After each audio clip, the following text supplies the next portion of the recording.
How I would describe Lowrider S is the quintessential badass performance cruiser from Harley, and this is the bike. What's great about the Lowrider S is that it points at the future, but it also nods to the past. You know, some of our greatest products are like that. Every day, every moment, I think about bikes. Mentally, I'm running my pencil all the time. My usual process is to start with the pen and paper. That's the easiest way for me, just to go into digital.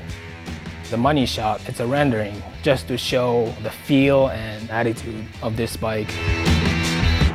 The color scheme is the first thing that you notice, primarily dark finishes. From the beginning, we never thought about anything other than black finish on this bike. It's all black and all business.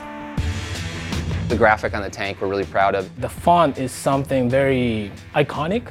The new wheel has the new bronze finish, which gives you like a little bit of premium feel. Dice and I love the late 60s, early 70s Le Mans long distance race cars, and they used a material in the wheels that was this tone, so we wanted to have that finish on the Lowrider S. The exposed air cleaner, the 114 motor. We wanted the bike to really be about the powertrain, you know, looking very, very powerful. We gave a new handlebars, put you in a natural riding posture. You can ride this bike aggressively, but very comfortably. It kind of changes the way you think about the way you look on the bike when you're riding it, and it helps you kind of get into the mood of the motorcycle, which we really like. We stood the fork angle by 2 degrees to give more responsive, sporty handling. The headlights recessed in with the reverse slant shape. It gives you a menacing look, so this bike is making a statement. I'm a big advocate of performance-based Harley-Davidson products, and with the new Lowrider S, we really are embracing that ethos.